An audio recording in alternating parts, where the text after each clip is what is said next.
Hello, नमस्कार. The MPSC classmate या YouTube चॅनलवर तुम्हा सर्वांचं परत एकदा स्वागत आहे. येणारी राज्यसेवा पूर्वपरीक्षा 2024च्या संदर्भाने आपण आपल्या या यूट्यूब चॅनलच्या माध्यमातून 30 दिवसाची रिव्हिजन सिरीज या ठिकाणी आपण बघतो आहोत. एकंदरीतच या रिव्हिजन सिरीजमध्ये आपण दररोज 15 प्रश्न त्या प्रश्नांच्या माध्यमातून जे काही महत्त्वाचे टॉपिक्स आहेत त्या ठिकाणी त्या टॉपिकला आपण रिवाईज करण्याचा प्रयत्न करतो आणि on the basis of previous year question पेपरचे ॲनालिसिस करून आपण हे जे काही टॉपिक फाइंड आउट केलेले आहेत तर ते टॉपिक आपण या ठिकाणी सविस्तर सखोल पद्धतीने ते टॉपिक या ठिकाणी ॲनालाइज करण्याचा किंवा विश्लेषण करण्याचा प्रयत्न करतो, जेणेकरून येणाऱ्या पूर्वपरीक्षेमध्ये आयदर ते राज्यसेवा पूर्वपरीक्षा असो की कंबाईन पूर्वपरीक्षा असो किंवा कुठलीही पूर्वपरीक्षा असो किंवा इतर परीक्षा त्याच्यामध्ये आपल्याला या लेक्चरचा बेनिफिट होईल अशा पद्धतीने आपण हे लेक्चर तयार करत आहोत. ओके, थेट आपण आपल्या लेक्चरला सुरू करूया. तत्पूर्वी आपण जवळपास 30 दिवसाची जी काही रिव्हिजन सिरीज आहे त्याचा ऑलमोस्ट संपवणारच आहोत, कारण आता अर्थात या लेक्चरमध्ये आपण डे 29 या दिवशी सामान्य विज्ञान या अंतर्गत मानवी रोग, खनिजे आणि जीवनसत्वे या संदर्भाने हे जे काही टॉपिक्स आहेत त्या ठिकाणी आपण रिवाईज करणार आहोत. थेट आपण आपल्या लेक्चरला सुरू करूयात. आता पहिला जो प्रश्न या ठिकाणी विचारण्यात आलेला आहे तो एकंदरीतच मानवी आरोग्य किंवा मानवी रोग संदर्भाने प्रश्न विचारला गेलेला आहे. आपल्याला साधारणतः पूर्वपरीक्षेमध्ये किंवा इतर जे काही कंबाईनच्या मुख्य परीक्षेमध्ये अलीकडे प्रश्न विचारला जातो की कुठले रोग हे विषाणूजन्य आहेत किंवा कुठले रोग जीवाणूजन्य आहेत, त्यांचं एकंदरीत जे काही ग्रुप आहेत किंवा जोड्याला स्वरूपात प्रश्न विचारला जातो. त्या संदर्भाने आपल्याला माहिती असणे गरजेचं आहे. या ठिकाणी प्रश्नात विचारला गेलेला आहे की खालीलपैकी हे रोग विषाणूजन्य नाहीत. विषाणूजन्य नाहीत अर्थात व्हायरल डिझीज नाही आहेत. अ गोवर, ब स्वाईन फ्लू, क डांग्या खोकला, ड आहे चिकनगुनिया आणि फ आहे कॉलरा. कुठले रोग विषाणूजन्य नाहीत, म्हणजेच विषाणूजन्य सोडून इतर रोग आहेत असं आपण या ठिकाणी म्हणू शकतो. पर्याय दिलेला आहे या ठिकाणी गोवर, स्वाईन फ्लू, डांग्या खोकल्या, त्यानंतर चिकनगुनिया आणि कॉलरा. या संदर्भाने एक ट्रिक देखील आहे, ते ट्रिक देखील आपण या ठिकाणी बघणार आहोत. ओके, ते ट्रिक आधी बघूयात.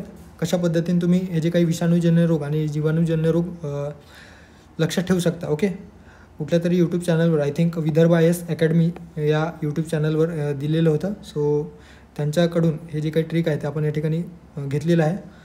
आता विषाणूजन्य रोग लक्षात कसं ठेवायचं आणि जीवाणूजन्य रोग कुठले आहेत ते लक्षात कसं ठेवायचं त्या संदर्भाने या ठिकाणी ट्रिक दिलेले आहे ते आपण या ठिकाणी थोडक्यात बघणार आहोत. ओके, हवं तर तुम्ही नोट डाऊन करून ठेवू शकता. आता या ठिकाणी जे दिलेलं आहे की विषाणूजन्य रोग अर्थात व्हायरल डिझीज जे आहेत त्याच्यामध्ये कांजिण्या अर्थात चिकन पॉक्स, देवी किंवा स्मॉल पॉक्स, त्यानंतर पोलिओ ज्याला पोलिओमायलिटिस म्हटलं जातं इंग्लिशमध्ये, हेपेटायटिस किंवा जॉन्डिस देखील म्हटलं जातो. त्यानंतर आहे एड्स, HIV एड्स, त्यानंतर आहे मिझल्स अर्थात गोवर, डेंग्यू. ओके, त्यानंतर आहे चिकनगुनिया आणि रेबीज. अशा पद्धतीने हे जे काही विषाणूजन्य रोग आहेत जे मोस्ट एक्सपेक्टेड किंवा मोस्ट फ्रिक्वेंट अशा पद्धतीने वारंवार परीक्षेवर या संदर्भाने प्रश्न विचारला जातो. ते लक्षात कसं ठेवायचं तर या ठिकाणी दिलेलं आहे कांदे पोहे ए गोट कारे झाले. ओके, अशा पद्धतीने तुम्ही लक्षात ठेवू शकता. कांदे पोहे ए गोट कारे झाले. ओके, आता या ठिकाणी कांदेचा अर्थ किंवा कांचं जे दिलेलं आहे त्याच्या कांजिण्या अर्थात चिकन पॉक्स, त्यानंतर आहे देसाठी देवी किंवा ज्याला आपण इंग्लिशमध्ये स्मॉल पॉक्स म्हणत असतो, त्यानंतर पोसाठी आहे पोलिओमायलिटिस, त्यानंतर हे हेपेटायटिस किंवा जॉन्डिस ज्याला आपण म्हणत असतो कावीड, त्यानंतर आहे एड्स, एसाठी एड्स फॉर ए किंवा ए फॉर एड्स, त्यानंतर आहे गो दिलेलं आहे गोवर, त्यानंतर ड. ओके, ड म्हणजे अर्थात डेंग्यू आणि कासाठी का फॉर चिकनगुनिया. ओके, लक्षात ठेवा. सी या ठिकाणी कावीड दिलेलं होतं, मात्र चिकनगुनिया कावीड हेपॅटायटिस या अंतर्गत आपण त्याचा समावेश करत असतो, मात्र या ठिकाणी चिकनगुनिया देखील एक व्हायरल डिझीज आहे किंवा विषाणूजन्य रोग आहेत. ते काय यावरून लक्षात ठेवू शकता CA CH अशा पद्धतीने. त्यानंतर आहे रेबीज. ओके, हे जे काही विषाणूजन्य रोग आहे ज्याच्यामध्ये कांजिण्या, त्यानंतर आहे देचा देवी, त्यानंतर पोलिओ, हे हेपेटायटिस, त्यानंतर एड्स, गोवर अर्थात मिझल्स, त्यानंतर आहे ड साठी डेंग्यू, का चिकनगुनिया आणि रेबीज. ओके, आता या ठिकाणी व्हायरसेस देखील दिलेले आहेत की कुठल्या मुळे हे जे काही रोग आहेत विषाणूजन्य रोग ते होतात. हे फार महत्त्वाचं आहे, हे लक्षात ठेवा. वेरसिला जोस्टर नावाचं जे काही व्हायरस आहे तर त्याच्यामुळे चिकन पॉक्स नावाचा आजार किंवा कांजिण्या जे काही आजार आहे ते होत असतो. व्हेरिओला व्हायरस, ओके, व्हेरिओला व्हायरस ज्याला आपण स्मॉल पॉक्स रोग म्हणत असतो, तर स्मॉल पॉक्स रोग होण्यासाठी किंवा देवी रोग होण्यासाठी व्हेरिओला व्हायरस रिस्पॉन्सिबल असतो. त्यानंतर आहे पोलिओ जो काही आजार आहे किंवा रोग आहे तो एकंदरीतच एंटेरो व्हायरस किंवा पोलिओ एंटेरो व्हायरस ज्याला म्हटलं जातो, सो त्यामुळे होतो. त्यानंतर हेपॅटायटिस, व्हायरल हेपॅटायटिस जे काही ज्याच्यामध्ये ABCD अशा पद्धतीने त्याचे उपप्रकार त्या व्हायरसेसचे देखील आहेत, सो ते यामुळे आपल्याला हेपॅटायटिस रोग होताना दिसून येतो. त्यानंतर आहे AIDS, HIV virus, human immunodeficiency virus ज्याला म्हटलं गेलेलं आहे. त्यानंतर आहे गोवर ज्याला आपण इंग्लिशमध्ये मिझल्स म्हणतो, सो रुबिओला व्हायरस यामुळे हे मिझल्स आजार होतो आहे. त्यानंतर आहे डेंग्यू अर्थात अर्बो व्हायरसमुळे डेंग्यू आजार होतो आहे. लक्षात ठेवा, या ठिकाणी जे काही हायलाईट केलेलं आहे ते पूर्वपरीक्षेमध्ये किंवा इतर जे काही कंबाईनचं गट कच्या मुख्य परीक्षेमध्ये हे विचारण्यात आलेलं प्रश्न आहेत. ओके, सो डेंग्यू अर्बो व्हायरस यामुळे होतो. त्यानंतर चिकनगुनिया लक्षात ठेवायचं आहे, अल्फा व्हायरसमुळे होतो आहे चिकनगुनिया. आणि rabies, okay, so Liza viruses किंवा लिझा व्हायरस ज्याला म्हटलं गेलेलं आहे, सो या लिझा व्हायरसमुळे रेबीज नावाचा जे काही आजार आहे ते होतो आहे. सो अशा पद्धतीने विषाणूजन्य रोग जे आहे ते लक्षात ठेवू शकतात. त्यानंतर आहे जीवाणूजन्य रोग, ओके, सो जीवाणूजन्य रोग याच्यामध्ये ज्याला आपण इंग्लिशमध्ये bacterial disease, okay, so bacterial disease म्हणत असतो. ओके, सो बॅक्टेरियल डिझीजच्या बाबतीत या ठिकाणी दिलेलं आहे, ज्यामध्ये कॉलरा अर्थात त्याला पटकी देखील म्हटलं जातो, विषमज्वर, टायफॉईड, प्लेग, क्षयरोग, धनुर्वात, डांग्या खोकला ज्याला पर्ट्युसिस किंवा विपिंग कप देखील म्हटलं जातो. त्यानंतर कुष्ठरोग, लेप्रसी, न्यूमोनिया. ओके, सो अशा पद्धतीने हे जीवाणूजन्य रोग आहे. सो जीवाणूजन्य रोग कशा लक्षात ठेवायचं, सो या ठिकाणी दिलेलं आहे, काल विपक्षाला धडा कोणी शिकवला. ओके, सो अशा पद्धतीने काल विपक्षाला धडा कोणी शिकवला. सो हे जे काही ट्रिक आहे ते तुम्ही नोट डाऊन करू ठेवू शकता किंवा तुम्हाला हे माहितीच असेल जर तुम्ही विदर्भ IAS या विदर्भ IAS अकॅडमीच्या यूट्यूब चॅनलवर गेलेलं असाल. या ठिकाणी वन थिंग एक सांगू इच्छितो की आपण कुठल्याही चॅनलला रिकमेंड करत नाही किंवा प्रमोशन करत नाही. ज्या चॅनलचा किंवा ज्या साईट्सवरून किंवा सोर्सेसमधून ज्या आपल्या एक्झामसाठी एक्झाम ओरिएंटेड जर आपल्याला कंटेंट मिळत असेल तर त्याचा नक्कीच आपण स्वीकार करायला पाहिजे. ओके, सो अशा पद्धतीने आपण या ठिकाणी हे ट्रिक बघितलेलं आहे. सो काल विपक्षाला धडा कोणी शिकवला. आता कालचा अर्थ होतो कॉलरा किंवा पटकी. ओके, सो कॉलरा, पटकी ज्याला आपण हे जे काही बॅक्टेरियल डिझीज आहे ते विब्रिओ कॉलरी या बॅक्टेरियल डिझीजपासून किंवा बॅक्टेरियापासून एकंदरीतच हे जीवाणूजन्य रोग होतो आहे. त्यानंतर आहे विषमज्वर ज्याला आपण इंग्लिशमध्ये टायफॉईड म्हणत असतो. सो टायफॉईडसाठी जे काही रिस्पॉन्सिबल बॅक्टेरिया असते ते साल्मोनेला टायफी. ओके, सो लक्षात ठेवा, साल्मोनेला टायफी यापासून विषमज्वर किंवा टायफॉईड होत असतो. त्यानंतर आहे प्लेग, पोस्टेरियुला एर्सिना पेस्टिस. ओके, सो हे नाव लक्षात ठेवा. प्लेग जे काही रोग आहे ते पेस्टेरुला, ओके, पेस्टेरुला एरेसिनिया, ओके, एरिसेनिया पेस्टिस. त्यानंतर आहे क्षयरोग ज्याला आपण TB किंवा ट्युबरक्युलोसिस म्हणत असतो. So Mycobacterium tuberculosis. Okay, so या बॅक्टेरियल कारकामुळे हे जे काही क्षयरोग आहे ते होतो आहे. त्यानंतर आहे धनुर्वात ज्याला टेटॅनस म्हटलं जातो.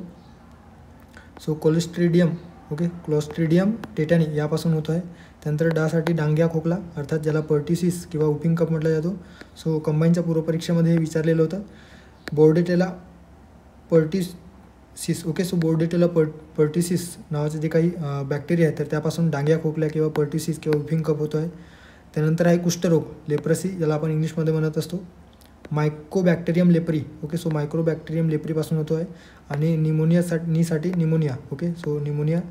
हेमोफायलिस influenza. Okay, so haemophilus influenza यापासून एकंदरीतच जे काही निमोनिया आजार आपल्याला होताना दिसून येतो. ओके, सो काल विपक्षाला धडा कुणी शिकवला. ओके, सो कालसाठी कॉलरा, वीसाठी विषमज्वर. ओके, त्यानंतर पसाठी प्लेग. ओके, त्यानंतर कशासाठी दिलेलं आहे तर क्षयरोगासाठी दिलेलं आहे. त्यानंतर लक्षात ठेवा धनुर्वात. त्यानंतर डांग्या खोकला आणि जी दिलेलं आहे ते कुष्ठरोगसाठी आणि शेवटी जो दिलेला आहे तो न्यूमोनिया. ओके, सो अशा पद्धतीने या ठिकाणी जीवाणूजन्य आणि विषाणूजन्य रोगासंदर्भात आपण या ठिकाणी बघितलेलं आहे. ओके, आता आपण या प्रश्नाकडे येऊयात. खालीलपैकी हे रोग विषाणूजन्य नाहीत. ओके, आता कुठले रोग विषाणूजन्य आहेत आणि कुठले रोग विषाणूजन्य नाहीत ते आपल्याला माहिती असणे अपेक्षित आहे. आता आपण बघितलेलं आहे गोवर, स्वाईन फ्लू, डांग्या खोकल्या, चिकनगुनिया आणि कॉलरा. ओके, सो या ठिकाणी गोवर, स्वाईन फ्लू डांग्या खोकला, चिकनगुन्या आणि कॉलरा. सो जर आपण मागच्या स्लाईडमध्ये गेलं तर विषाणूजन्य रोग कुठला आहे तर गोवर आपण बघितलेला आहे. त्यानंतर चिकनगुन्या देखील विषाणूजन्य रोग आहे. त्यानंतर आहे गोवर, चिकनगुन्या. स्वाईन फ्लू देखील विषाणूजन्य आहे. ओके, लक्षात ठेवा स्वाईन फ्लू या ठिकाणी दिलेला नाही, या स्लाईडमध्ये दिलेलं नाही मात्र H1N1. ओके, सो H1N1 या व्हायरसपासून एकंदरीत स्वाईन फ्लू हा जो काही आजार आहे किंवा रोग आहे तो होतो आहे. सो हे देखील व्हायरल डिझीज किंवा व्हायरस डिझीज आहे. डांग्या खोकला आहे का, सो डांग्या खोकला एकंदरीत आपल्याला या जीवाणूजन्य आजार दिसून येतो किंवा जीवाणूजन्य रोग आहे, त्यामुळे या ठिकाणी अर्थात विषाणूजन्य नाही, अर्थात आपण डांग्या खोकला या ठिकाणी कन्सिडर करणार आहोत. त्यानंतर चिकनगुन्या आपण बघितलेला आहे, हे देखील विषाणूजन्य रोग आहे, त्यामुळे आपण हे जे या ठिकाणी पर्याय आपण एलिमिनेट करू शकतो. त्यानंतर कॉलरा. ओके, सो कॉलरा देखील आपण या ठिकाणी बघितलेलं आहे. कॉलरा हे जीवाणूजन्य रोग आहे. आपल्याला विचारलेलं आहे की विषाणूजन्य नाही. सो डांग्या खोकला आणि कॉलरा हे जीवाणूजन्य रोग आहे. आणि इतर जे काही दिलेलं आहे ज्यामध्ये गोवर, स्वाईन फ्लू आणि चिकनगुन्या हे एकंदरीत आपल्याला विषाणूजन्य रोग दिसून येतो, त्यामुळे क आणि फ असणारा पर्याय कुठल्या पर्यायामध्ये आपल्याला दिसून येतो तर पर्याय क्रमांक 3मध्ये जे काही पर्याय आहे तर त्याच्यात दिलेलं आहे, त्यामुळे पर्याय क्रमांक 3 या प्रश्नाचं योग्य पर्याय असणार आहे. ओके, या ठिकाणी इतर इन्फॉर्मेशन दिलेलं आहे, सो तुम्ही ते देखील वाचू शकता. गोवर, मिझल्स लहान मुलांमध्ये जास्त प्रमाणामध्ये आढळतो. विषाणू रुबेला या विषाणूमुळे, ओके, रुबेला विषाणू आपण बघितलेला आहे. स्वाईन फ्लू आहे, इन्फ्लुएन्झा ए नावाचं जे काही विषाणू आहे. ओके, सो इन्फ्लुएन्झा ए H1N1 हे व्हायरसेस आहे. त्यानंतर आहे चिकनगुन्या. चिकनगुन्या देखील आपण बघितलेला आहे, व्हायरसमुळे होतो आहे. Okay, alpha virus Aedes aegypti या डासामार्फत त्याचे जे काही वहन आहे एका व्यक्तीकडून दुसऱ्या व्यक्तीकडे ते संक्रमित होत असतो. त्यानंतर आहे कॉलरा. कॉलरा आपण बघितलेला आहे की जीवाणूजन्य आजार आहे. विब्रिओ कॉलरी या जीवाणूमुळे एकंदरीतच मानवाच्या अन्ननलिका किंवा आतड्यांवर आक्रमण करतात आणि जे काही माध्यम आहेत, अन्न आपण जे ग्रहण करतो त्याला प्रदूषित करण्याचे कार्य या विब्रिओ कॉलरी या जीवाणूमुळे होत आहे. त्यानंतर डांग्या खोकला बॉर्डेटेला पर्टिसिस यामुळे होतं. ओके, सो अशा पद्धतीने या ठिकाणी दिलेलं आहे. ओके, सो हे चार्ट देखील तुम्ही लक्षात ठेवू शकता. सो पर्याय क्रमांक 3 या प्रश्नाचं योग्य पर्याय असणार आहे. पुढे जाऊयात. पुढचा प्रश्न आहे काला आजार डॅश या माशीद्वारे एका व्यक्तीकडून दुसऱ्या व्यक्तीकडे संक्रमित केला जातो. ओके, सो काला आजारच्या बाबतीत या ठिकाणी दिलेलं आहे क्युलेक्स माशी, सेसे माशी, त्यानंतर आहे एडिस इजिप्ती माशी आणि सँडफ्लाय माशी. सो कुठल्या माशीद्वारे, नॉट मावशी, ओके, सो कुठल्या माशीद्वारे एका व्यक्तीकडून दुसऱ्या व्यक्तीकडे संक्रमित केला जातो. ओके, कुठला आजार, काला आजार. काला आजार त्यालाच डमडम फिवर देखील म्हटलं जातं, त्यालाच विसरल लेशमानियासिस आदी जीव देखील म्हटला जातो आहे. ओके, आता लेशमानिया डोनावती या सँडफ्लाय जी काही माशी आहे. ओके, सो सँडफ्लाय नावाचं जे काही माशी आहे तर त्या माशीद्वारे लेशमॅनिया दोनावनी नावाचं जे काही आदिजीवजन्य आजार आहे. ओके, सो आदिजीवजन्य म्हणजे प्रोटोझोन आजार. लक्षात ठेवा, काला आजार कोणत्या प्रकारचा आजार आहे तर प्रोटोझोन प्रकारचा आजार आहे. Okay, so protozoan disease. So या सँडफ्लाय माशीद्वारे हे पसरतो आहे. सो या ठिकाणी आपल्याला विचारलेलं होतं काला आजार कुठल्या माशीद्वारे एका व्यक्तीकडून दुसऱ्या व्यक्तीकडे संक्रमित केला जातो. सो सँडफ्लाय माशी. सो पर्याय क्रमांक 4 या प्रश्नाचा योग्य पर्याय असणार आहे. ओके, आता त्या ठिकाणी लक्षणं देखील दिलेले आहे. ताप येणे, अवयवांना सूज येणे, अशक्तपणा, ॲनिमिया होणे, त्वचा काळी पडणे. ओके, सो हे जे काही लक्षणे आहेत तर या काला आजार संदर्भात आपल्याला दिसून येतो. फ्लेबॅटोमाइन सँडफ्लाय. ओके, सो नाव लक्षात ठेवा, फ्लेबॅटोमाइन सँडफ्लाय या माशीच्या चाव्यामुळे एकंदरीत हे जे काही लॅस्मिनिया परजीवी जन्य आजार आहे. ओके, आदिजीवजन्य आजार ज्याला आपण म्हणतो, सो ते एका व्यक्तीकडून दुसऱ्या व्यक्तीकडे ते पसरत असतो किंवा संक्रमित होत असतो. ओके, सो याचे 3 प्रकार देखील दिलेले आहे, विसेरल, क्युटेनियस आणि म्युकोक्युटेनियस. ओके, सो कुठल्या प्रकारामध्ये किंवा या काला आजाराच्या कुठल्या प्रकारामध्ये त्याची इंटेन्सिटी कशी असते, सो त्या पद्धतीने हे जे काही प्रकार आहेत ते 3 प्रकारामध्ये दिलेलं आहे. ओके, सो हे तुम्ही रीड करू शकता. सो पर्याय क्रमांक 4 या प्रश्नाचं योग्य पर्याय असणार आहे सँडफ्लाय. त्यानंतरचा पुढचा प्रश्न आहे प्रथिनांसंदर्भात या ठिकाणी प्रश्न विचारला गेलेला आहे. खालील योग्य विधाने ओळखा. प्रथिने ही संज्ञा बर्जेलिस यांनी सर्वप्रथम मांडले. त्यानंतर ब दिलेला आहे निसर्गात साधारणपणे 300 प्रकारची अमिनो आम्ले अस्तित्वात असतात. त्यानंतर क आहे अमिनो आम्ले ही एकमेकांना जोडली जाऊन पेप्टाईड बंध तयार होण्याचा प्रक्रियेला कंडेन्सेशन प्रक्रिया म्हणतात. सो कुठला विधान या ठिकाणी योग्य आहे. ओके, सो एकंदरीतच ॲमिनो ॲसिड किंवा अर्थातच प्रथिन किंवा प्रोटीन संदर्भात या ठिकाणी प्रश्न विचारला गेलेला आहे. आता प्रोटीन, ओके, किंवा ज्याला आपण मराठीमध्ये प्रथिने म्हणत असतो त्यालाच सायंटिफिक भाषेमध्ये ॲमिनो ॲसिड देखील म्हटलं जातो आहे. ओके, सो ॲमिनो ॲसिड्स ही संज्ञा सर्वप्रथम कोणी दिली तर बर्जेलियस. ओके, सो बर्जेलियस यांनी 1837मध्ये, ओके, बर्जेलियस आणि मुडलर या 2 शास्त्रज्ञांनी प्रथिनांसंदर्भात रिसर्च करताना किंवा एकंदरीत या अमिनो ॲसिडवर अध्ययन करताना प्रथिन ही संज्ञा किंवा प्रोटीन ही जी काही संज्ञा आहे ती दिलेली आहे. निसर्गात साधारणपणे 300 प्रकारचे अमिनो आम्ले अस्तित्वात असतात, पण त्यापैकी केवळ 20 अमिनो आम्ले प्रथिन तयार करू शकतात. लक्षात ठेवा, फार महत्त्वाचं आहे. निसर्गामध्ये साधारणतः 300 प्रकारचे अमिनो आम्ले जरी असले तरी त्या अमिनो आम्लांपासून जे काही प्रथिने किंवा प्रोटीन तयार होतो तर असे फक्त 20 अमिनो आम्ले आहेत ज्यापासून प्रथिने तयार केले जाऊ शकतो. प्रथिने ही अमिनो आम्लाची बहुवारिके आहेत, पॉलिमर्स आहेत. ओके, सो थोडक्यात काय तर अमिनो आम्लापासूनच ही प्रथिने तयार होत असतात आणि अमिनो आम्ले ही एकमेकांना पेप्टाईड बंधांनी जोडलेली असतात. ओके, सो पेप्टाईड बंधांनी जोडलेली असतात, लक्षात ठेवायचं आहे. जेव्हा 2 पेप्टाईड किंवा 2 अमिनो आम्ले एकमेकांना पेप्टाईड बंधांनी जोडलेले असतात तर त्याला डायपेप्टाईड म्हटलं जातं. ओके, सो जेव्हा 2 अमिनो आम्ले किंवा ॲमिनो ॲसिड्स पेप्टाईड बंधांनी जोडलेलं असतं तर त्याला डायपेप्टाईड म्हटलं जातो आणि 2 किंवा त्यापेक्षा जास्त जर अमिनो आम्ले असतील तर त्याला ऑलिगोपेप्टाईड म्हटलं जातो आहे. साधारणपणे 25पेक्षा जास्त अमिनो आम्ले ही पेप्टाईड बंधाने एकमेकांना जोडली जाऊन जे तयार झालेलं प्रथिन असतं तर त्याला प्रथिनांना काय म्हटलं जातो तर पॉलीपेप्टाईड. ओके, सो 25पेक्षा जास्त जर असेल तर पॉलीपेप्टाईड, 2पेक्षा जास्त आणि 25पर्यंत 2 ते 25 असेल तर त्याला ऑलिगोपेप्टाईड आणि 2 अमिनो आम्लांपासून जे प्रोटीन तयार केला जातो किंवा प्रथिन तयार केला जातो त्याला डायपेप्टाईड म्हटलं जातो आहे. अमिनो आम्ले ही एकमेकांना जोडली जाऊन पेप्टाईड बंध तयार होण्याचा जे काही प्रक्रिया असते तर त्याला कंडेन्सेशन प्रक्रिया म्हटलं जातो. लक्षात ठेवायचं आहे. अमिनो आम्ले तयार होताना अमिनो आम्ले एकमेकांना जेव्हा जोडले जाऊन प्रोटीन तयार केला जातो किंवा प्रथिने तयार केला जातो आणि ते जे काही बंधन असते तर त्याला आपण पेप्टाईड बंध म्हणत असतो. सो या पेप्टाईड बंधाच्या माध्यमातून जी प्रक्रिया अमिनो आम्ल्याला जोडला जातो किंवा अमिनो आम्ले जोडली जातात तर त्या जी काही प्रक्रिया आहे तर त्याला कंडेन्सेशन प्रक्रिया म्हटलं जातो. थोडक्यात या कंडेन्सेशन प्रक्रियेने अमिनो आम्ले ही एकमेकांना जोडली जातात आणि त्यालाच आपण पेप्टाईड बंध म्हणत असतो. ओके, पेप्टाईड बंध हे हायड्रोलिसिस प्रक्रियेद्वारे तुटतात. सर्व अमिनो आम्ले हे वेगवेगळे होतात. ओके, सो कुठली प्रक्रिया आहे जी या पेप्टाईड बंधांना वेगळी केली जाते तर ती आहे हायड्रोलिसिस.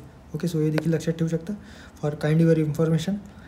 आता प्रथिनांमध्ये काय असते तर नेमकं या ठिकाणी लक्षात ठेवा. प्रथिनांमध्ये असते तरी काय, कार्बनचे जे प्रमाण आहे ते 51% असते. त्यानंतर ऑक्सिजन हे 25%, नायट्रोजन 16%, हायड्रोजन 7% आणि सल्फर 0.4% आणि काही प्रमाणामध्ये फॉस्फरस देखील आपल्याला प्रथिनांमध्ये दिसून येतात. ओके, सो महत्त्वाचं म्हणजे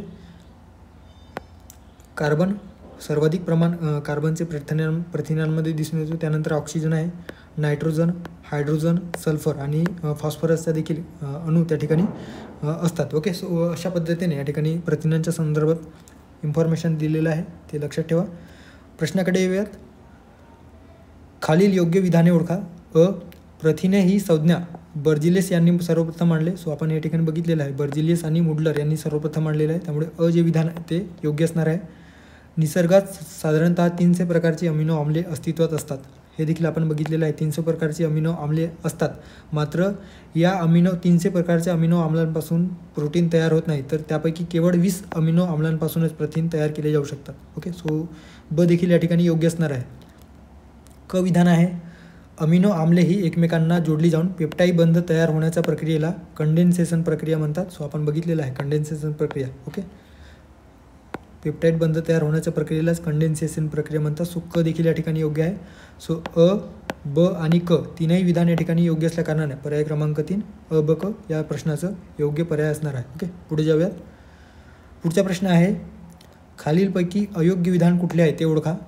आणि विशेषतः जे काही मॉलिक्युल्स आहेत, ओके, ज्याला आपण जैवरेणू म्हणत असतो, जे आपल्या शरीरासाठी, ओके, ह्युमन बॉडीसाठी इसेन्शियल असतात. Human body in the sense जे काही सजीव आहेत तर त्या सजीवांसाठी इसेन्शियल न्यूट्रियन्स म्हणून कार्य करत असतात, ज्याच्यामध्ये कार्बोहायड्रेट्स आहेत, त्यानंतर प्रोटीन्स आहेत, लिपिड्स आहेत. ओके, सो त्या संदर्भाने या ठिकाणी प्रश्न विचारला गेलेला आहे. सो या ठिकाणी खालीलपैकी अयोग्य विधान कुठले आहे? ओके, चुकीचं विधान विचारलेलं आहे ते ओळखा. HDL आणि LDL संदर्भाने जे आपण कोलेस्ट्रॉल आपण वाचत असतो. ओके, सो कोलेस्ट्रॉल संदर्भाने आपण रीड करत असतो. सो त्या बाबतीत या ठिकाणी प्रश्न विचारला गेलेला आहे. अविधान आहे HDL या लिपोप्रथिनाला. ओके, सो HDL म्हणजे काय तर लिपोप्रथिन, ज्याला आपण लिपिड्स देखील म्हणत असतो आणि एकंदरीत फॅट्सचा एक प्रकार देखील याला म्हटला जातो आहे. ओके, HDL लिपोप्रथिनाला वाईट कोलेस्ट्रॉल म्हणतात. ब आहे LDL या लिपोप्रथिनाला चांगले कोलेस्ट्रॉल म्हणतात. त्यानंतर आहे कोलेस्ट्रॉल हे यकृताकडून पेशी पर्यंत HDLद्वारे पुरवले जाते. ड विधान आहे कोलेस्ट्रॉल पाण्यात अविद्राव्य असते. ओके, सो कोलेस्ट्रॉल पाण्यामध्ये अविद्राव्य असते म्हणजेच काय तर ते पाण्यात विद्राव्य नसते किंवा वॉटर सोल्युबल नसतात. ओके, सो वॉटर सोल्युबल नसतात. सो अशा पद्धतीने आपल्याला या ठिकाणी दिलेलं आहे. सो कुठला विधान या ठिकाणी चुकीचं आहे? ओके, जर आपण या ठिकाणी योग्य कुठला आहे ते फाइंड आउट केले तर आपण तो जो काही पर्याय आहे तो आपण एलिमिनेट करू शकतो आणि आपल्याला योग्य आन्सरपर्यंत जाता येईल. आता HDL आणि LDL संदर्भात दिलेलं आहे. ओके, थोडक्यात या इमेजमध्ये बघू शकता HDL आणि LDL कोलेस्ट्रॉल. सो HDL म्हणजे काय होतं तर high density lipoprotein. Okay, so लिपोप्रथिन ज्याला म्हटलं गेलेलं आहे. तो HDL हाय डेन्सिटी लिपोप्रोटीन ज्याला गुड कोलेस्ट्रॉल म्हटला जातो आहे. ओके, HDLला याला गुड कोलेस्ट्रॉल म्हटला जातो आहे. तर LDL अर्थात लो डेन्सिटी लिपोप्रोटीन याला बॅड कोलेस्ट्रॉल म्हटला जातो. ओके, आता या दोन विधानांवरून आपण जे काही प्रश्न आहे ते जवळपास ते प्रश्न आपण सॉल्व करू शकतो. जसं या ठिकाणी दिलेलं आहे अविधान आहे HDL या प्रोटीनला वाईट कोलेस्ट्रॉल म्हणतात. सो HDLला लिपोप्रोटीनला वाईट कोलेस्ट्रॉल म्हणतात का? तर ते चुकीचं आहे. तर त्याला गुड कोलेस्ट्रॉल म्हणतात. ओके, त्यामुळे आपल्याला अयोग्य विचारलेलं होतं. सो आपल्या पर्यायामध्ये अविधान असायला पाहिजे. सो कुठल्या पर्यायामध्ये अविधान आहे? सो या ठिकाणी नाही, परत त्या ठिकाणी नाही आणि परत पर्याय क्रमांक 4मध्ये देखील आपल्याला दिसून येत नाही. सो एकमेव पर्याय आहे ज्याच्यामध्ये अविधान चुकीचं दिलेलं आहे. ओके, सो पर्याय क्रमांक 1. सो अशा पद्धतीने त्यानंतर आहे LDL या लिपोप्रथिनाला चांगले कोलेस्ट्रॉल म्हणतात. So LDL low density lipoprotein ज्याला बॅड कोलेस्ट्रॉल म्हटलं गेलेलं आहे. ओके, पर्यायामध्ये किंवा विधानामध्ये चांगले कोलेस्ट्रॉल दिलेलं आहे. सो ब विधान देखील चुकीचं आहे. सो अ आणि ब आपल्या पर्यायामध्ये असायला पाहिजे. ओके, सो अ ब. त्यानंतर आहे क विधान काय दिलेलं आहे कोलेस्ट्रॉल हे यकृताकडून पेशीपर्यंत HDLद्वारे पुरवले जाते. आता कोलेस्ट्रॉल हे यकृताकडून पेशीकडे HDLद्वारे पुरवले जाते का? तर यकृताकडून पेशीद्वारे जे काही कोलेस्ट्रॉल नेले जाते तर त्याला LDL म्हटलं जातो आणि या ठिकाणी HDL दिलेलं आहे. ओके, सो हे देखील चुकीचं आहे. LDL कोलेस्ट्रॉल हे यकृताकडून पेशीकडे नेले जाते. तर पेशीकडून यकृताकडे जे काही कोलेस्ट्रॉल नेले जाते. ओके, सो पेशीकडून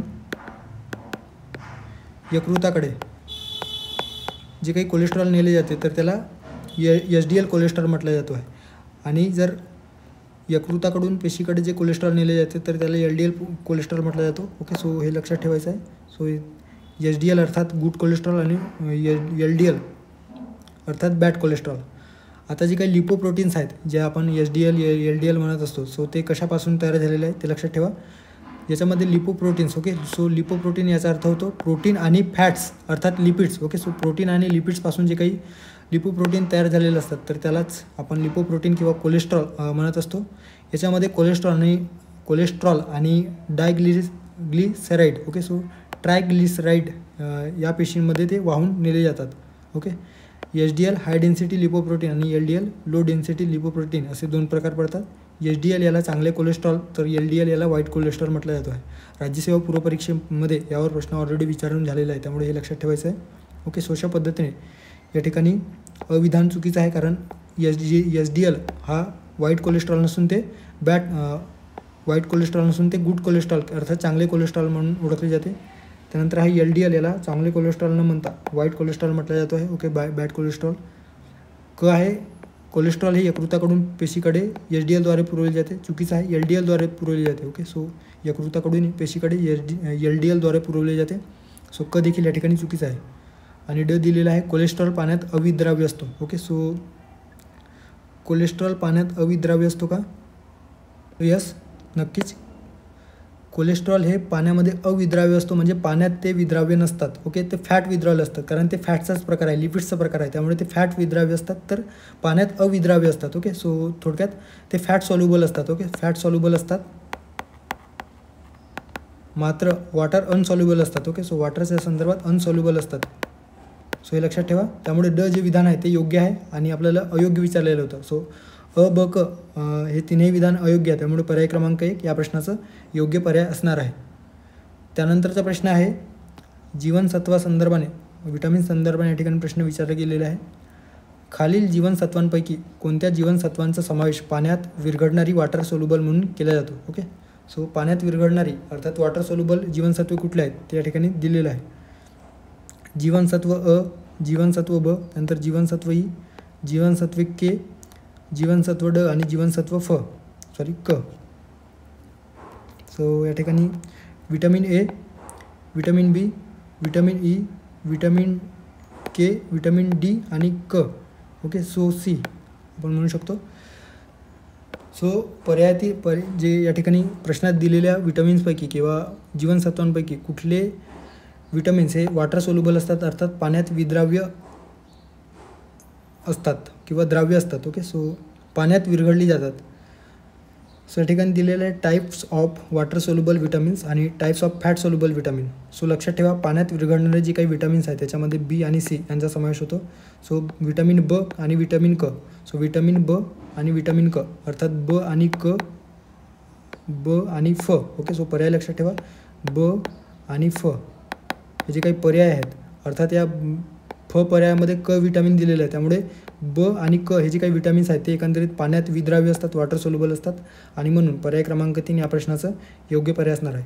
तर इतर जे काही विटामिन्स आहेत ते फॅट सोल्युबल असतात, म्हणजे जे काही फॅट आहे तर त्या मेदात ते विरघळणारे असतात. ओके, सो मेदामध्ये विरघळणारे जीवनसत्वे म्हणून त्यांना ओळखली जातात, ज्याच्यामध्ये विटामिन अ, जीवनसत्व ड, जीवनसत्व ई आणि जीवनसत्व के. ओके, सो हे लक्षात ठेवा. आता विटामिन हा एक सेंद्रिय रेणू आहे. ओके, सो शरीराच्या वाढीसाठी आणि विकासासाठी ते आवश्यक असतात. याच्यामध्ये 4 जी काही विटामिन्स आहेत ते मेदात विरघळणारी अर्थात फॅट सोल्युबल असतात, ज्याच्यामध्ये ए, डी, ई, के. ओके, सो ए, डी, ई, के. सो हे लक्षात ठेवू शकता. पाण्यात विरघळणारी जीवनसत्वे ही शरीरात साठवली जात नाही, कारण ते पाण्यात विद्राव्य असल्याकारणाने किंवा पाण्यामध्ये ती विरघळत असल्याकारणाने एकंदरीत युरिनच्या माध्यमातून जर विटामिनचा जो काही अतिरेक आहे तो जर झालेला असेल तर तो आपल्या शरीराबाहेर टाकता येतात. ओके, अर्थात विटामिन बी आणि विटामिन सी याचे प्रमाण जर जास्त झाले तर ते शरीराबाहेर टाकले जाऊ शकतात, मात्र फॅटच्या बाबतीत आपल्याला दिसून येत नाही, त्यामुळे शरीरावर याचा निगेटिव्ह इम्पॅक्ट होताना आपल्याला दिसून येतो. ओके, जर प्रमाण जास्त झालं तर त्याचा एकंदरीतच आपल्या शरीरावर त्याचे दुष्परिणाम देखील होऊ शकतात. अशा पद्धतीने या ठिकाणी पर्याय क्रमांक 3 फक्त ब आणि क हे आपल्याला वॉटर सोल्युबल विटामिन्स आहेत असं आपण म्हणू शकतो, त्यामुळे पर्याय क्रमांक 3 या प्रश्नाचं योग्य पर्याय असणार आहे. पुढे जाऊयात. पुढचा प्रश्न आहे नायट्रोजन फिक्सेशन संदर्भाने या ठिकाणी प्रश्न विचारला गेलेला आहे. डॅश आणि डॅश यांना हवेतील नत्र स्थिरीकरणाची शक्ती आहे, त्यामुळे त्यांच्या दलदलीत भात शेतीमध्ये जमिनीची सुपीकता वाढवण्यासाठी उपयोग करतात. ओके, सो थोडक्यात काय तर जे काही नत्र स्थिरीकरणासाठी जे बॅक्टेरियाज आहेत, कुठल्या बॅक्टेरियाचा वापर भात शेतीमध्ये जमिनीची सुपीकता वाढवण्यासाठी करतात असा एकंदरीत प्रश्न आहे. क्लॅमेडोमोनास आणि क्लोरेला. त्यानंतर आहे नॉस्टॉक आणि एनाबिना. ओके, नॉनटॉक नाही आहे, नॉस्टॉक आहे, लक्षात ठेवा. नॉस्टॉक आणि एनाबिना. त्यानंतर आहे पेंडोरिना आणि युडोरिना आणि चौथा पर्याय आहे युलोथ्रिक्स आणि उलवा. ओके, सो नाव लक्षात ठेवा. सो या ठिकाणी जे काही ब्लू ग्रीन अल्गे आहेत सो त्या संदर्भाने ज्याला आपण सायनोबॅक्टेरिया म्हणत असतो, सो याच्या संदर्भाने जे नायट्रोजन स्थिरीकरण करण्याची भूमिका बजावत असतात. ओके, सो त्या संदर्भाने या ठिकाणी प्रश्न विचारला गेलेला आहे. सो नायट्रोजन फिक्सेशनच्या बाबतीत अबायोटिक आणि बायोटिक. अबायोटिक म्हणजे काय तर अजैविक पद्धतीने नायट्रोजन फिक्सेशन केला जातो आणि जैविक पद्धतीने देखील नायट्रोजन फिक्सेशन केला जातो.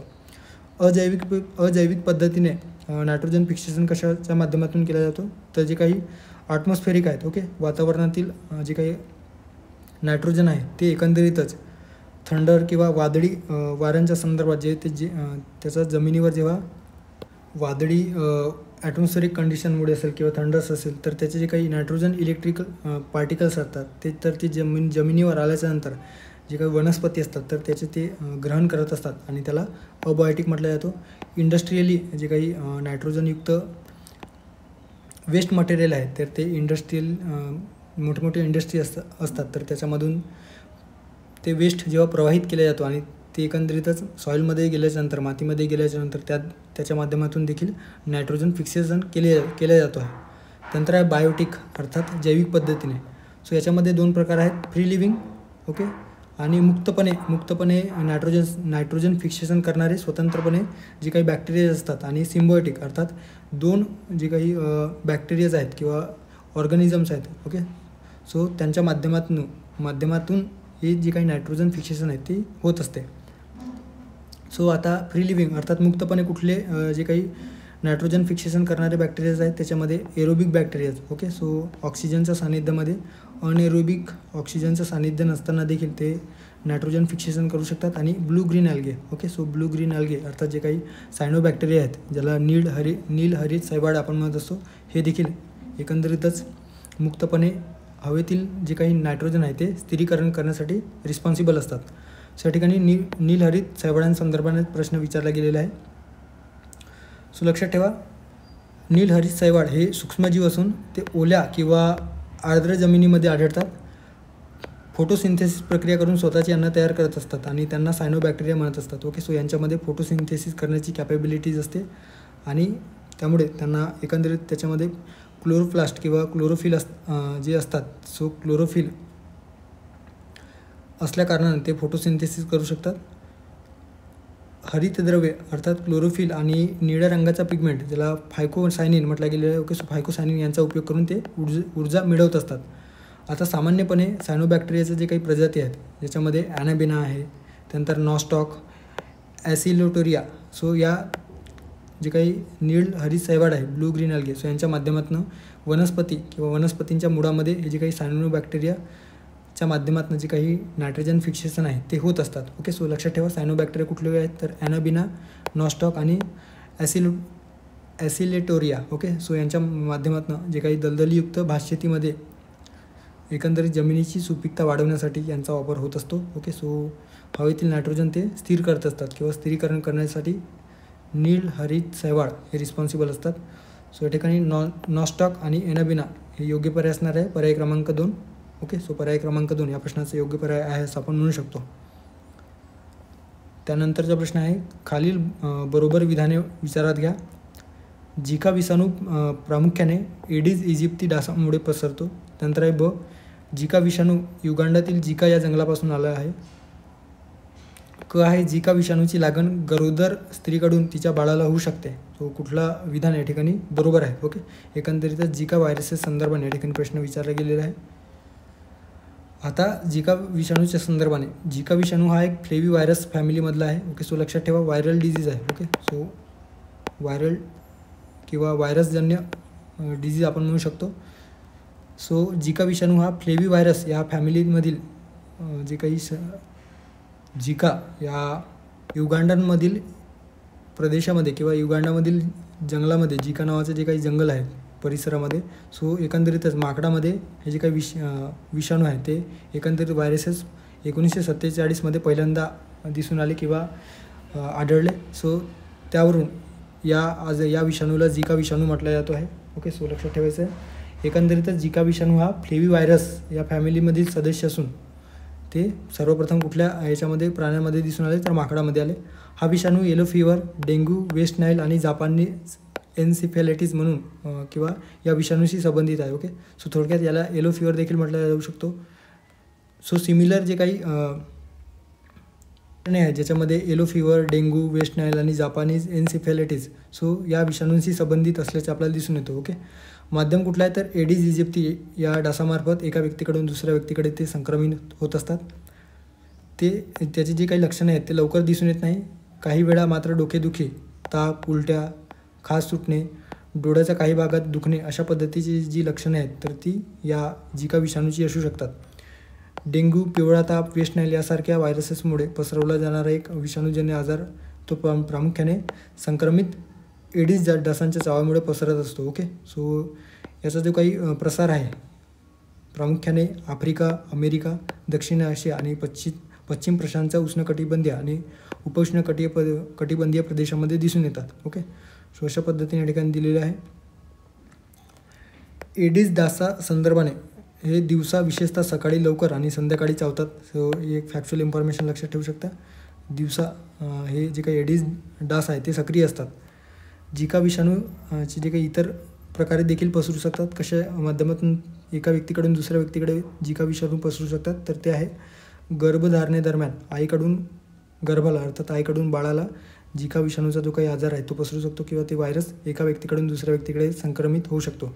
लैंगिक संपर्काद्वारे, असुरक्षित लैंगिक पद्धतीने किंवा या संपर्काद्वारे हे एका व्यक्तीकडून दुसऱ्या व्यक्तीकडे संक्रमित होऊ शकतात. रक्त आणि रक्त उत्पादनाच्या संक्रमणाद्वारे. ओके, सो एखाद्या व्यक्तीचे जर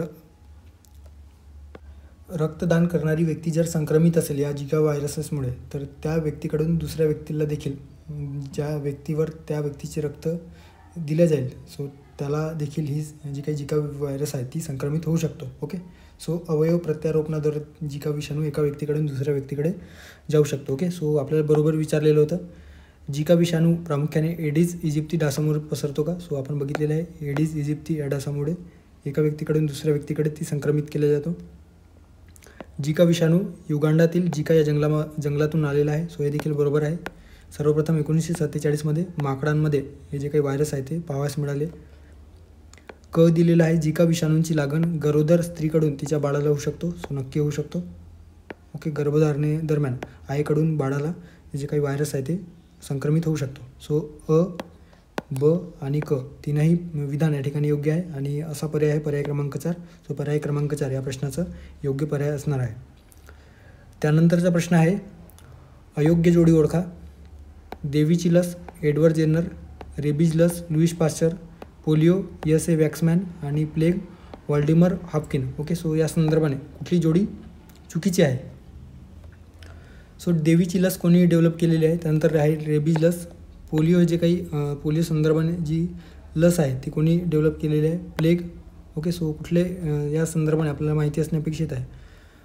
1950च्या सुरुवातीच्या काळात डॉक्टर जोनास साल्क आणि त्याचे जे काही सहकारी आहे, ओके, सो त्यांनी पोलिओचा पहिला यशस्वी जे काही लस आहे ते विकसित केलेलं आहे, ज्याला इन्व्हेक्टेड पोलिओ व्हायरस वॅक्सिन म्हटलं गेलेलं आहे, IPV. ओके, IPV अर्थात इन्व्हेक्टेड पोलिओ व्हायरस वॅक्सिन कोणी डेव्हलप केलेलं आहे? Jonas Salk.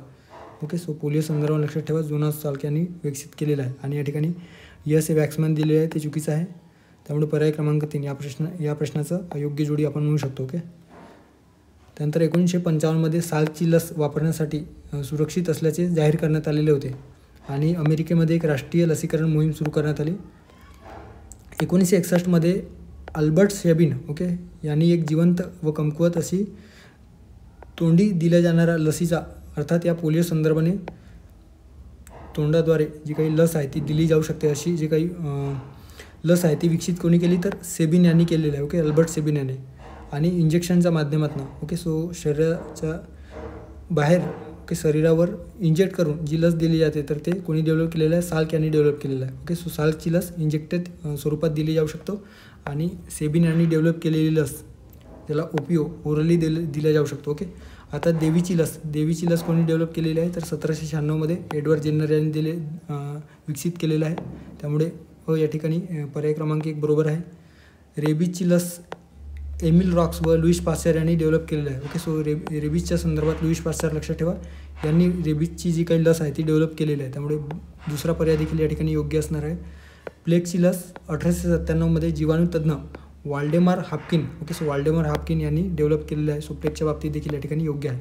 मात्र पर्याय क्रमांक 3 पोलिओच्या बाबतीत जे काही E.S.A. वॅक्समॅन आहे ते चुकीचं आहे. ओके, सो साल्क आणि सेबिन यांनी पोलिओच्या बाबतीत या ठिकाणी लस विकसित केलेलं आहे. ओके, त्यानंतरचा प्रश्न आहे परत या ठिकाणी नायट्रोजन फिक्सेशन संदर्भाने प्रश्न विचारला गेलेला आहे.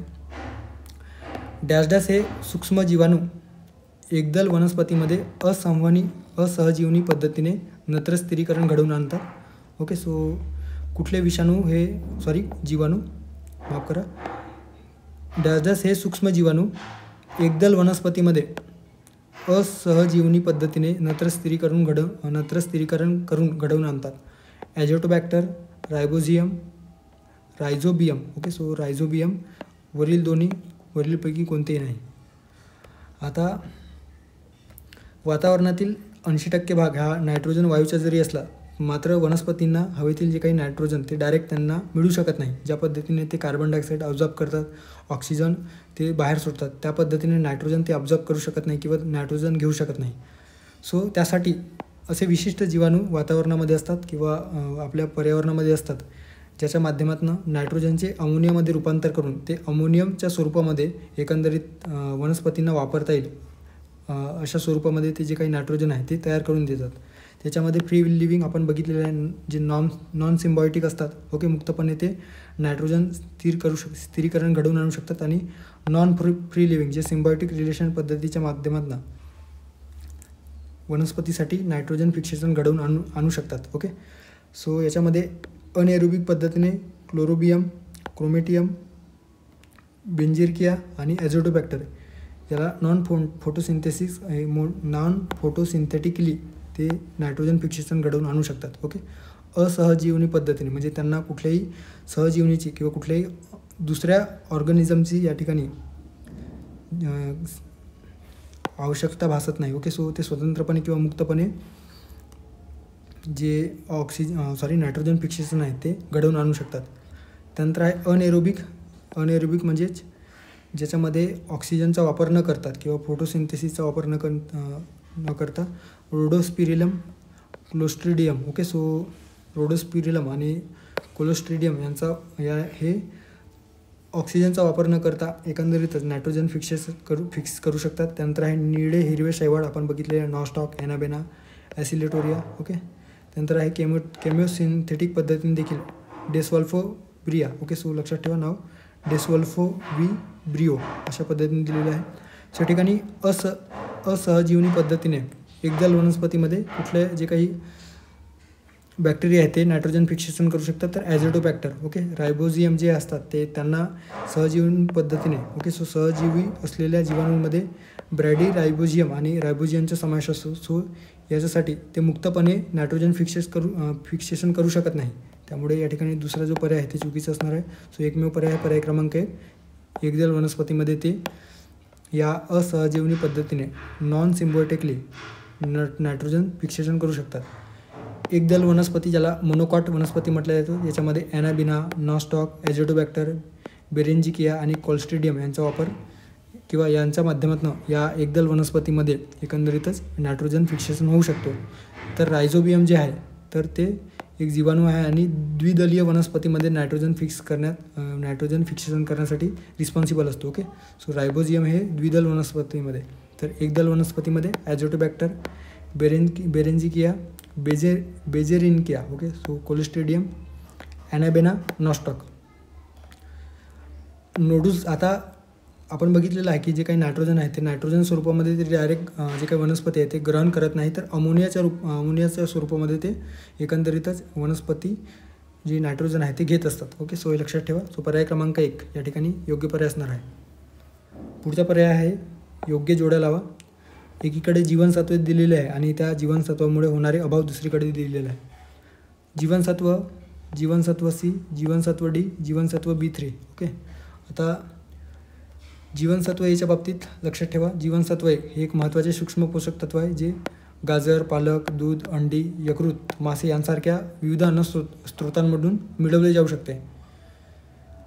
5 वर्षाखालील जे काही मुले जे असतात ते झेरोफिलिमिया, ओके, सो नाव लक्षात ठेवा, झेरोफिलिमिया या गंभीर डोळ्याच्या विकाराने ग्रस्त असतात, ज्यामुळे मुलांना रातांधळेपणा होण्याचा धोका असतो. थोडक्यात काय, तर जर एखाद्या व्यक्तीमध्ये जीवनसत्व Aची कमतरता भासली किंवा कमतरता असली किंवा अभाव असला तर अशा वेळेस त्या व्यक्तीला रातांधळेपणा नावाचा जो काही आजार आहे डोळ्यासंदर्भात तो होऊ शकतो.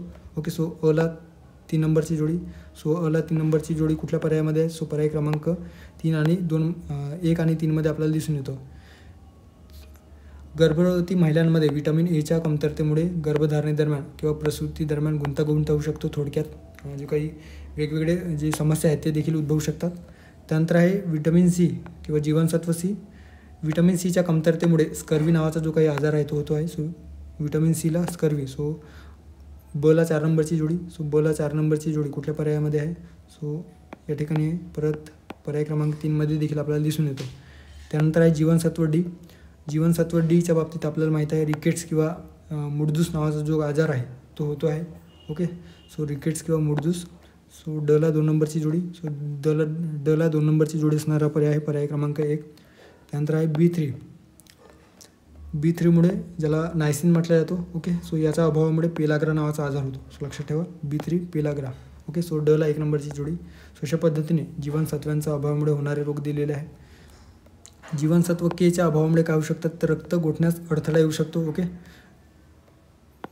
रक्ताच्या गुठळ्या तयार करण्यास असमर्थता होऊ शकतो आणि मोठ्या प्रमाणामध्ये रक्तस्राव होऊ शकतो. ओके, सो थोडक्यात रक्त गोठण्यास अडचण कुठल्या विटामिनमुळे होतो तर जीवनसत्व क किंवा विटामिन केमुळे. ओके, सो हे लक्षात ठेवायचं आहे. त्यानंतर आहे ई. अँटीऑक्सिडंट म्हणून ओळखले जाते. तसेच वांजपणा विरोधी जीवनसत्व म्हणून देखील जे काही विटामिन ई आहे ती ओळखली जाते. त्यानंतर आहे जीवनसत्व B1 ज्याला थायमिन म्हटलं जातो आणि याच्या अभावामुळे बेरीबेरी नावाचा आजार होतो आहे. ओके, सो बेरीबेरी रोग कुठल्या जीवनसत्वाच्या कमतरतेमुळे होतो जीवनसत्व B1. सो पर्याय क्रमांक 1 या प्रश्नाचा योग्य पर्याय असणार आहे. त्यानंतरचा प्रश्न आहे खालीलपैकी कोणता पिष्टमय पदार्थ डायसॅकराइड म्हणून ओळखले जाते. ग्लुकोज, फ्रुक्टोज, सुक्रोज आणि सेल्युलोज. ओके, सो कुठले जे काही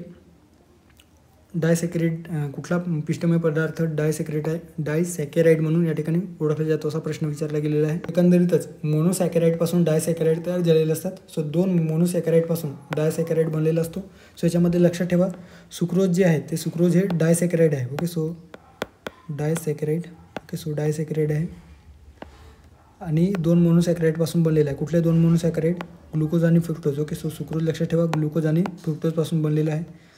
त्यानंतर आहे लॅक्टोज आहे. लॅक्टोज देखील डायसॅकराइड आहे ज्याच्यामध्ये गॅलॅक्टोज आणि ग्लुकोज असतो.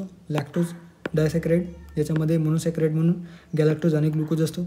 त्यानंतर आहे माल्टोज. माल्टोज देखील डायसॅकराइड आहे ज्याच्यामध्ये ग्लुकोज आणि ग्लुकोज असतो. ओके, सो थोडक्यात माल्टोज हे डायसॅकराइड याच्यामध्ये 2 मोनोसॅकराइड असतात ज्याच्यामध्ये 2 ग्लुकोजचे रेणू असतात. ओके, सो याच्यामध्ये वेगळा दुसरा रेणू नसतो तर ते एकमेव रेणू ग्लुकोजचे रेणू असतो आणि त्यापासून माल्टोज हे जे काही उत्पादन आहे ते तयार केले जाते. ओके, सो या ठिकाणी ग्लुकोज, फ्रुक्टोज आणि सुक्रोज दिलेलं आहे. तसेच सेल्युलोज.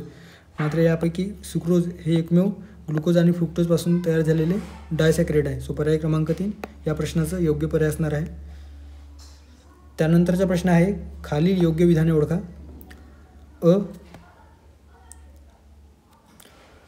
1 ग्राम कर्बोदकांपासून 4 किलो कॅलरी ऊर्जा प्राप्त होते.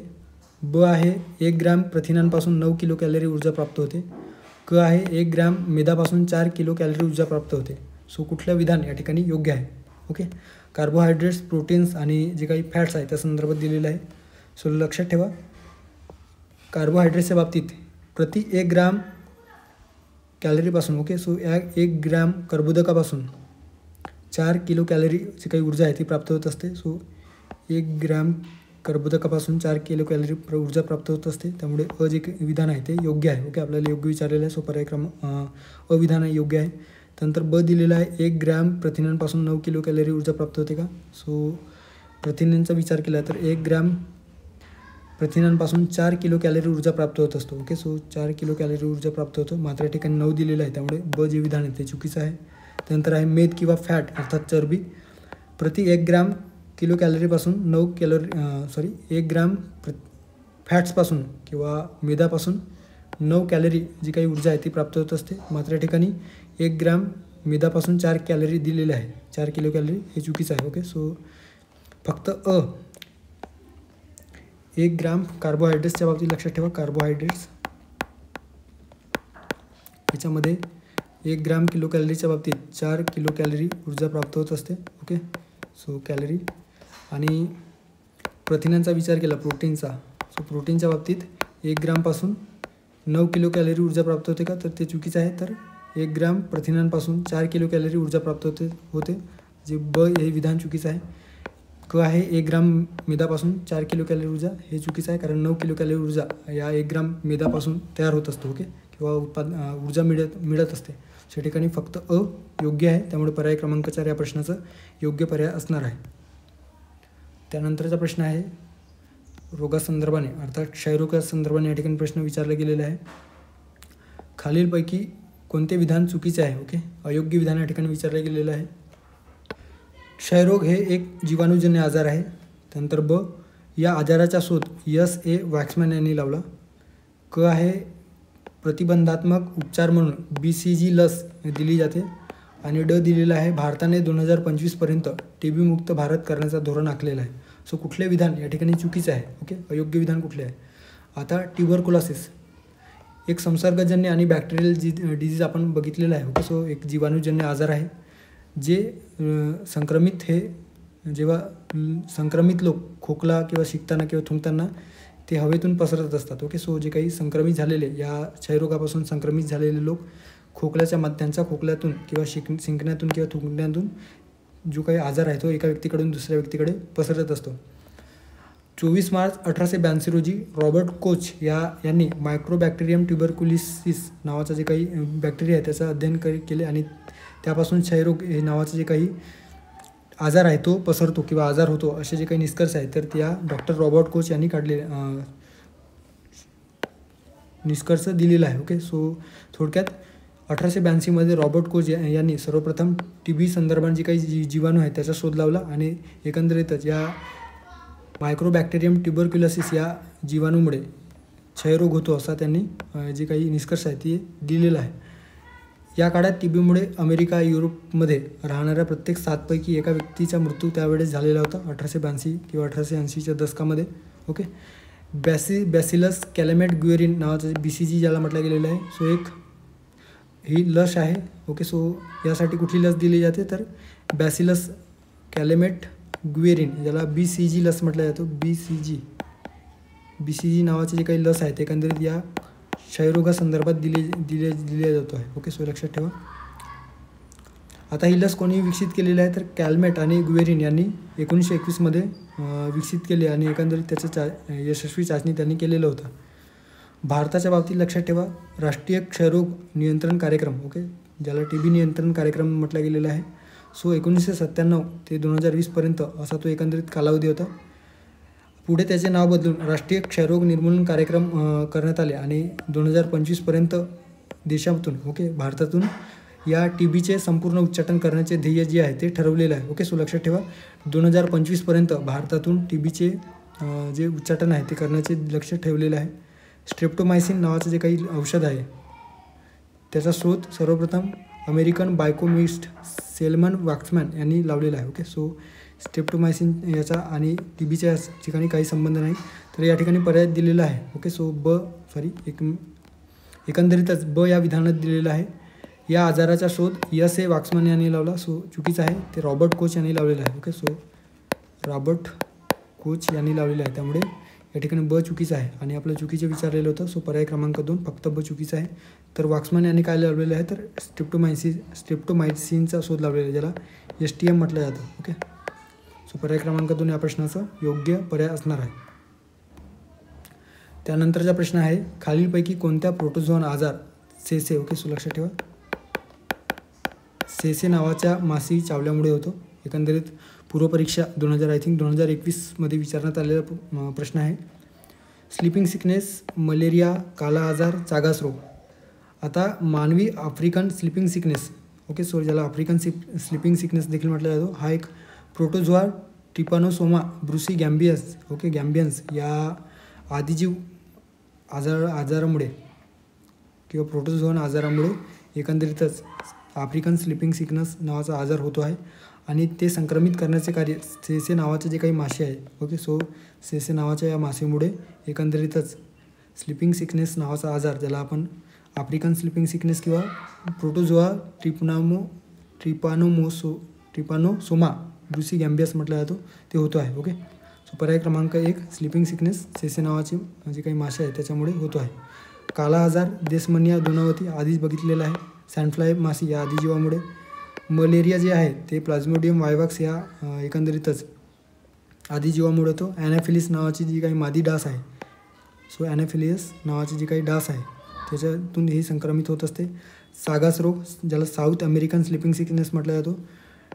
ट्रिप्नोसोमा क्रुझी या वेक्टरमधून ती संक्रमित होत असते आणि आदिजीव ज्याला पास्टोनोगायलस मेजिटस किडम यापासून ते एकंदरीतच जे आजार आहे तो संक्रमित होत असतो. सो पर्याय क्रमांक 1 या प्रश्नाचा योग्य पर्याय असणार आहे स्लीपिंग सिकनेस सेसे नावाची मासे. ओके, त्यानंतरचा या लेक्चरमधील शेवटचा प्रश्न, द्वादश या शास्त्रज्ञाने पेनिसिलिन, ओके, सो पेनिसिलिनचा शोध लावला.